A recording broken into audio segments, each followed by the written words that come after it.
Well, I grew up around Maryland. I went to all the camps, and it's just like the area. It's home for me, and a lot of people couldn't make it out to West Virginia to come to my games. Like a lot of coaches and players from high school.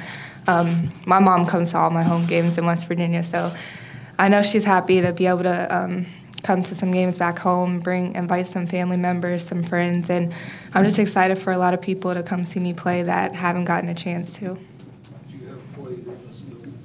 Oh yeah, like tournaments and stuff like that. Lene, Alex from the Elon News Network. I think as a senior, this will be the third time you faced off with Elon in your 4 years, and when you played him last December, you had a pretty big game with 21. Does it help to play an opponent you've played before and been able to see somebody that you know, at least you've faced a non-conference play? Definitely. I think it's, we kind of know their style of play. We played them 3 times before, and just playing them last year, I think their players are still similar. They're returning a lot of their players from last year. And, I mean, we know their style of play now. We played them before, so we didn't have to do too much, like, you know, just looking at them too much because we played them before.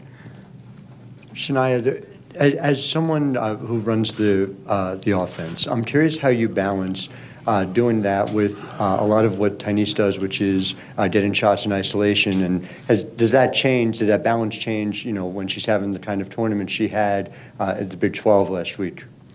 When Tynice is hot, I get her the ball all the time.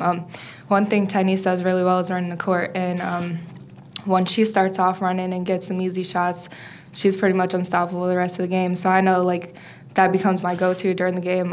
I know she can score. I know she's pretty much unguardable. So I honestly will give her the ball with someone right in her face, and I know she'll do something with it. No, you're playing an Elon team they're the first men's or women's team to play in the NCAA tournament. And, you know, obviously this is a huge deal for them as it is for you. Do you have to guard against, you know, a team coming in here on this kind of high? What do you have to do to combat that?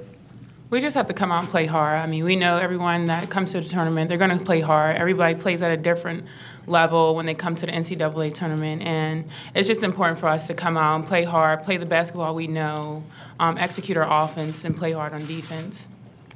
Mike, do you ever recall being at a tournament site where all 4 teams won their conference tournament? Like these 4 here today? No, not right off my head, but no. And that's great. I mean, that's great that that's the case, and teams are used to winning and that type of stuff. You know, like I was asking the players, their first trip to the tournament, you know they're going to be really pumped up. Oh, Is that sure. something you have to guard? They should be excited. I mean, we should be excited. Anytime you go to the NCAA tournament, every team should be excited, and every team should play a little bit harder than what they normally play. So, you know, they're going to be excited. They're going to come out and play extremely hard at everything they've done throughout the year. And, you know, I don't think at this time of the year there's a lot of surprises, what we're going to do or what they're going to do, and it's just who goes out and executes the best.